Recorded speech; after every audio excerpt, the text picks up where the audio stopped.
broadcast videos live. So here we are live. So this is the picking it up for the read and speak. Now, praise God that the screen share works. I'm about to take you through into how I would do a read and speak.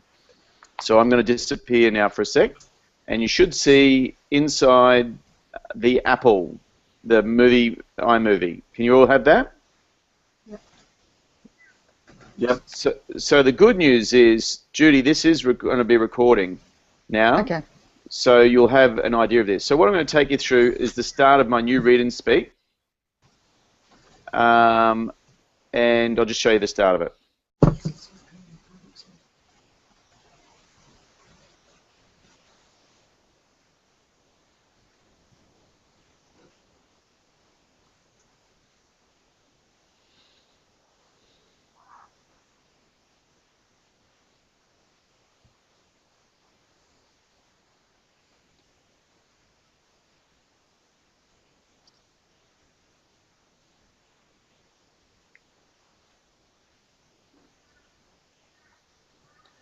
Kind of speaky, but not so much ready. Hey, what are you guys getting? Okay, so there you go. Yes. I'll take that off. So first off, the psychology behind the read and speak. The idea of the read and speak is that two things that happened with the read and speak. When I first saw it, I was like, "What the hell? I'm a video maker, and there's no pictures, there's no music, there's nothing to excite me." But the interesting thing was, I found myself reading them for over 5 minutes sometimes, particularly if it was on a topic that I was going to gain something out of. The second thing was that when I then went and did some research in a video course, it's basically, because it ties up your eyes and your ears and gives the same message at the same time, it has the ability to hold people for longer. So I guess most people are visual and audio, perhaps. This is my own understanding of it. And so maybe it just gives a broader understanding, gives them it hits the demographic higher. The one I did for Carol, for the number of views to the number of people who came to the actual webinar, was pretty high. So and research through the marketing forums I'm on. This is called a read and speak, or it's called the dirty sales letter. And fundamentally, it is basically a sales letter, which would have been emailed out, turned into a video AV medium. If you don't like it, that's cool. I would simply say where you would use it is for when you're selling something, or when you want to get people along to something. The only thing I would do differently to this process is I'm toying with experimenting with putting some music underneath the audio. Now, similar to, so Jeff and Penn, you guys are using Adobe, I think. Trevor, you're using Media Maker, and Judy, you're using iMovie. So this isn't an editing lesson, but I'm showing you how I do the read and speak and the process behind it. So step one of the read and speak, and if you have a look in your booklet, all of this is, I think, laid out anyway. I had the booklet open, so I'll make sure it's still there. There we go. So if we go to facilitating interview, product service, video sales letter. So you write the. I'm going to just put this full screen for the time being, or not. No, I'm not. So you're going to write the script: keyword-rich intro, problem defined, painted problem, simple solution, call to action. So one of the things I've added in there that you may want to add is credibility. I'm going to do that live right now with you guys. Now, a credibility statement is where you're giving them a reason to listen to you. So in mine, it was, for 27 years I've been a trainer, and I've created programs that over 50,000 people have enjoyed. So at the moment they go, okay, this guy's got some credibility. That might buy me 10 seconds. Okay. Your pain and problem is that the problem of most people is that they want more people. They want to get their message out to a broader audience. So I also targeted my audience in there as well. Do you supply a service or own a service-related small to medium business? So if you remember, the keyword-rich intro has who you want to read this. And just to recap, that's saying, you know, if I was just to make this for everyone, not everyone will listen to it. But the chances are now that if you're a small business or a service provider, I might get your attention. Because the second question long looks at the, you know, do you supply a service or own a small own business? So I've got great news for you. Suddenly there is an easy way to reach more people, which is identifying the problem. You then have to write your script, okay? And for me, because I do copywriting, I basically just break into it. But I've given you the formula there to follow. You know, define your problem, paint a problem, simple solution, call to action. And if you have a look at, if I was to play the full 6 minutes of this, and this is an experiment for me too, guys, in that I would have liked to get it into 3 minutes, but from the marketing forums that I'm part of, and I'm trusting that they're the experts on this one, they say that a read and speak has to be as long as it needs to be to get them to see why they need it and how they can get it. So sometimes it's about identifying the problem. Is there any questions so far? No. No? All good? No. Okay, so you read aloud. You do this a number of times to see how it sounds. I dropped this step out because I was in a hurry. Please don't drop this step out, because in the end, I've recorded this one 4 times because I didn't get it right the first time. And such is my nature. I rushed into it. I created the PowerPoint for it and then ended up editing it probably 5 times on the PowerPoint. And then even when I was turned it into a .mov to edit, I still changed it. So it's really not the way to go. Read it aloud, and if you've got the time, which I would hope that you do, make time for these sorts of things. Remember, this is, again, specific for sales or getting people to do something. So if it's important enough to run, normally just get it right before you put it up. You read it aloud to people, to other people, see how they like it. Get some opinions. At the end of the day, you get it as short as you can. This was 8 minutes initially, so I did do that step to drop it down to 6. Get it to sound conversational. This is very, very important. I only played the first minute, I think, but you'll notice that the way I'm talking, I'm laughing, you know, I'm informal in some of the ways I do it, and I'm myself. I really have to listen for it. And if I was to do it again, if I didn't have the time, I may even do it again, because I would like to even get the questions more Brendan-like than what they were.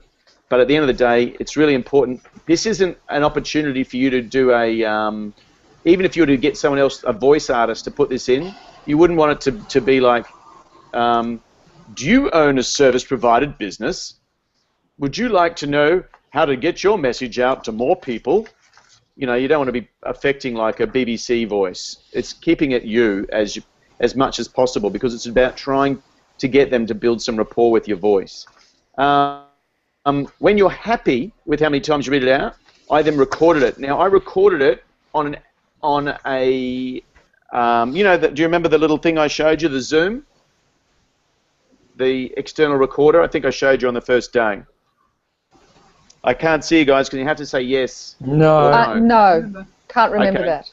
Okay, so there's a thing, there's a little machine that I said this is what we record motion picture quality sound on.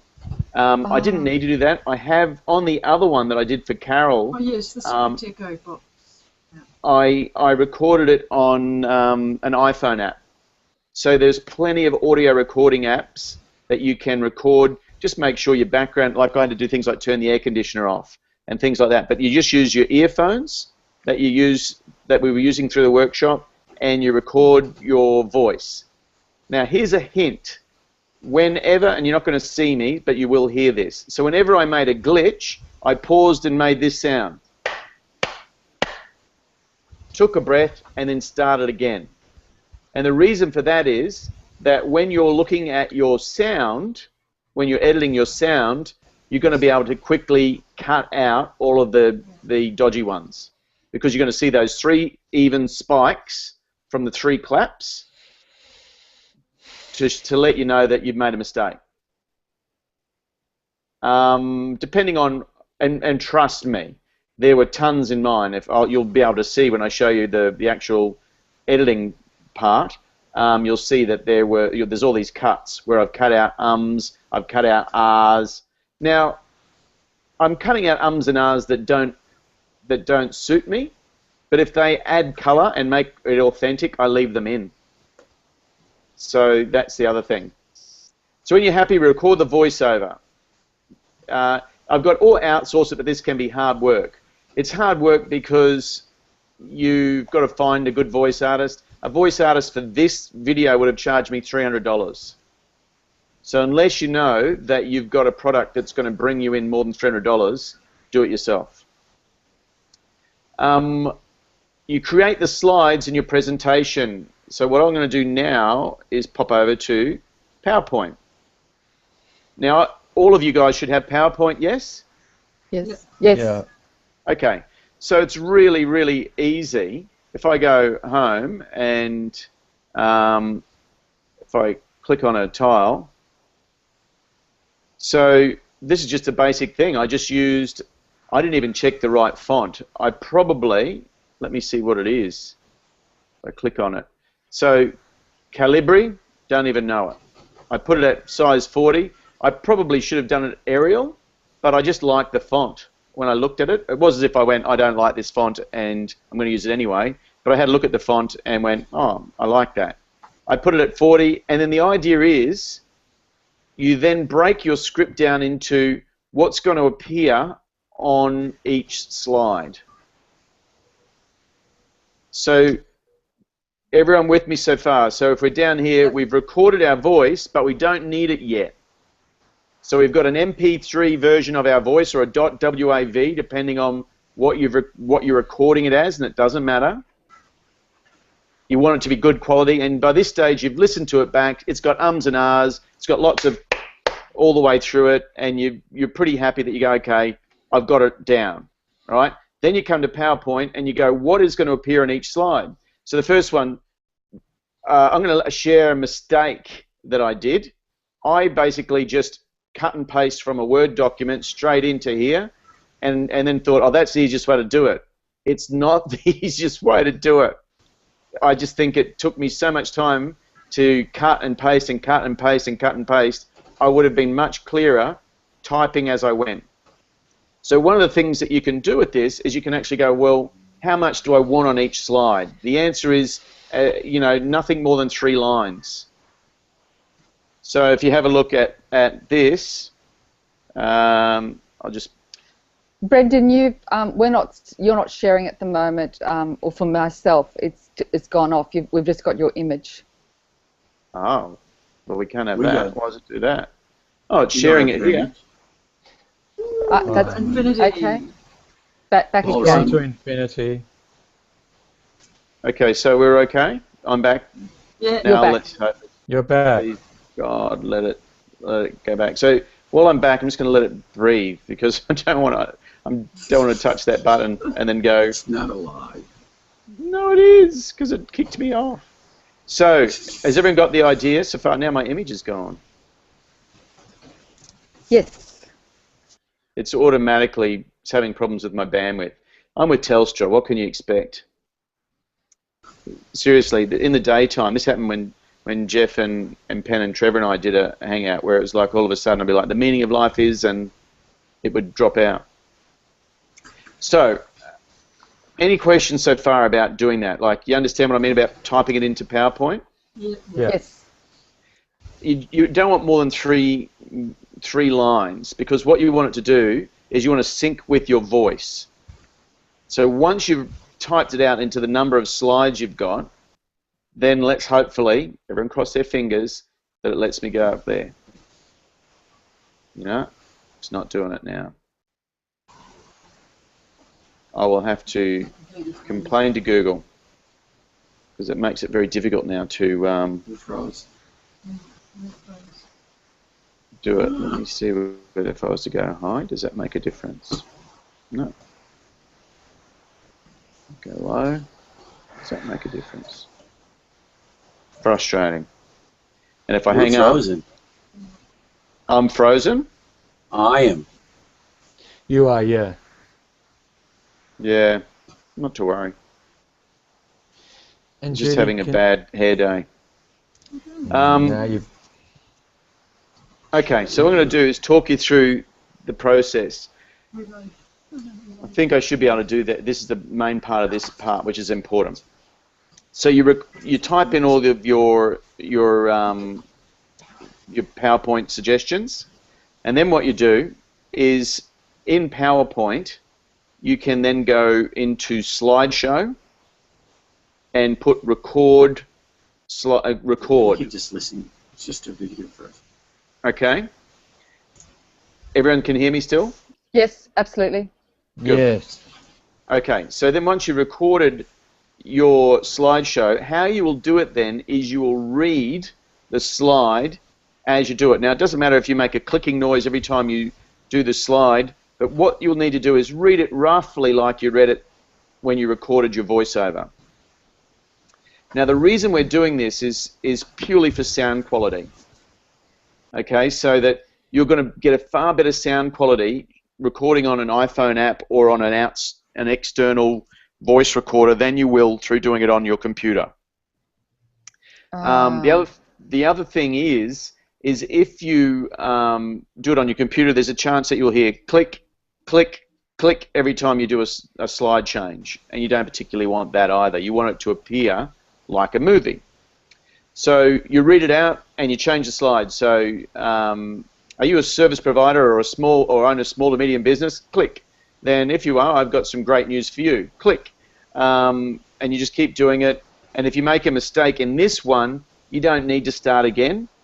Just keep going, because you're not going to use this voice. It's going to lay down, it's going to give you a better idea of how long the video will go for. Okay? Then, at the end, when you finish, so is everyone cool with that part? Yep. Nothing mind-blowing in that? So we're recording the thing, and when you record it, you voice it. You then are timing the voice to the slide, doing it real time.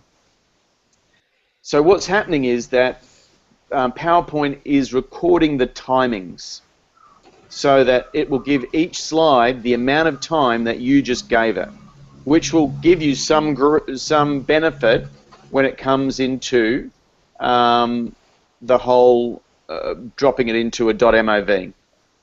So then what will happen is you'll go into settings, like file settings on PowerPoint. It's going to bring PowerPoint back up. I wonder whether it's just going to work for me. Are you going to work for me like a good girl? No. I must talk to Carol and get an idea of, there must bound to be a troubleshoot. So if you go up into PowerPoint and you go into File, you will see Save as Movie. All right? Someone's got a motorbike. So Save as Movie. Now when you save it as a movie, now the only thing I don't know is for Jeff Penn and Trevor in PowerPoint on a PC, which PowerPoint is a PC program. I'm sure that it's going to be friendly. I'm not sure whether it says save as movie or whether it says save as something else. So put a question mark on that, but to my knowledge it's probably going to say save as movie. After you save it as movie, you now have got the image of the words plus the voiceover that you're given it, and you're going to upload that into your editing program. Okay? Yeah. Now this is where, because we've got 3 different editing programs, And that's why I've said it's going to be too hard for me to go, and this is how you would do it on Adobe, and this is how you do it on Media Maker, and this is how you do it on iMovie. I'm going to show you the technical things, and if you get stuck, just YouTube, how do I do insert problem on insert editing program into YouTube, and you will find a tutorial that will talk you through it, I promise you. And if you still get stuck after that, then contact me and I'll work with you on a screen share. You'll share your screen with me, and I'll talk you through your editing. Does that sound fair? Yeah. Yep. Okay. So what I'm going to do now is go to my... It's just so interesting that the Hangout that we were originally on is not even in my records now. So I find that incredibly interesting. I'm going to go to my editing program, and I'm going to show you then what I would do. You insert the movie track first, and then what you need to do, in iMovie, you right-click on it and you would detach the audio. And I'm sure, so if you need to know how to do something, Penn, Jeff, and Trevor, what you're looking for is, how do I detach the audio of a clip? Now, that's not going to delete the audio, that's just going to detach it, meaning it will give you a video file and a sound file inside your editing program. Yeah. Then already does it. Okay? And then you go on to the sound that is on the one that you're detaching, and you just delete it or turn it down. Then what you do is you import the audio from your good quality, including, with all the claps all the way through it, and you just lay that down directly underneath your video file now. So now you've got really good sound, and you've got the image. Now, I guess if you wanted to know how to do that, the question would be, how do I import a soundtrack to my project, or my I think it's still called a project in all things, but into my video file. Is that cool? Yeah. So then from there, you're still seeing me. Then what you do is you then start to play. So in this case, and you'll just hear the audio.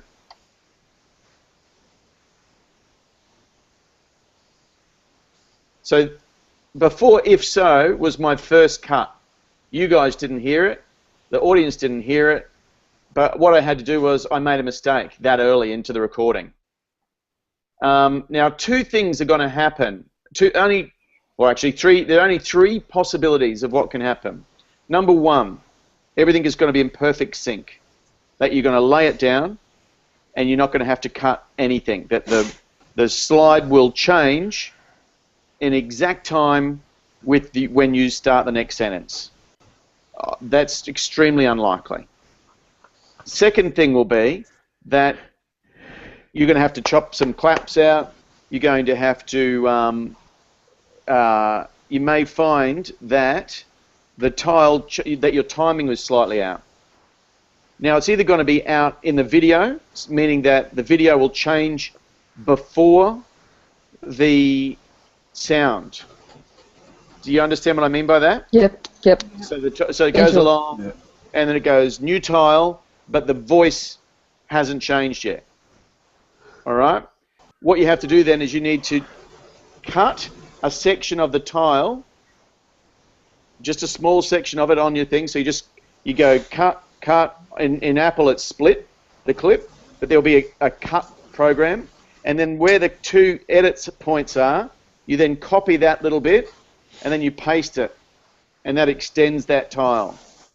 Does everyone understand that? Yeah. So the tile might be, do you own a small to medium business? And then the voice, so it goes, do you own a small to medium business, end of tile, and then the voice is saying, small to medium business. So I've got a gap there. I need to extend that tile to fit that gap. Now, some programs will let you just go cut and pull it out. You may find that that's Adobe. I don't think I you don't just think pull it's on. I know it's not iMovie, and I don't think it's Media Maker. What I do on iMovie, and I'm pretty sure for Media Maker it's the same. You cut a bit, you copy a bit, and then you just paste it in, and it extends the length of that slide so that it fits exactly with where the timing of the voice is, starting the new sentence, new slide. All right? The other thing that can happen is that the slide goes too long. So if that's the case, you cut the end of the slide off and you delete it so that it matches directly with the new thing. And I think, and sometimes you need to cut the voice. I'm trying to think of when you need to cut the voice. If there's a gap in the voice, or if you make a mistake, you'll need to cut the voice and delete those mistakes out. And it's really, really simple. If only Google didn't let me down today, it's particularly after we've had a lovely thing with Carol. That I've never seen this before ever, where it won't let me screen share. I'm not quite sure why it's not doing it. But nonetheless, you would see if I had my iMovie, and I'll make up for this.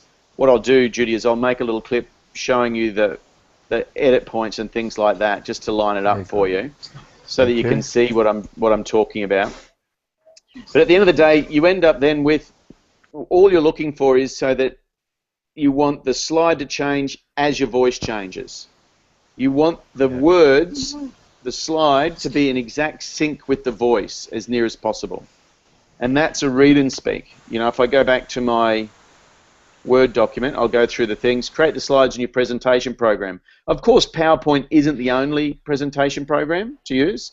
It's just one that most people know. Oh, look at that, I found this typo. You want a slide to have no more than a paragraph. Rule of thumb, 1 to 3 lines of text. Once you've completed this, you record the presentation at the same time as you play. Your audio, this way you click the slide, the audio moves forward. If you make a mistake, we've covered that. Port into an editing program, cover that. Then you strip the guide track, done it. Then you export it. You export your read and speak, and so that's the read and speak done.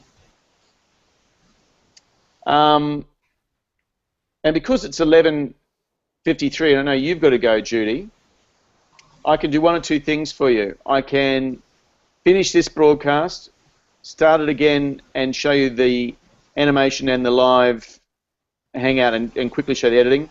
Or we can finish this one if your brains are burst. I'm watching you there, Trevor, and wondering whether you're getting tired. So, okay. Not so well today. It's all right. So it'd be good if you did that, how to do a little demo of how to, just the audio and the visual. Yeah, there'll be things I'm going to do. I'm going to start along with anyone that's done my workshop, my aim is to create a membership site that you get automatic membership to, so that as I upload new videos, you can just have a lifetime supply of access to getting in and doing it. So it's not done yet, so I'm not going to sell it as part of the program. I won't be selling it as part of the next time I do it.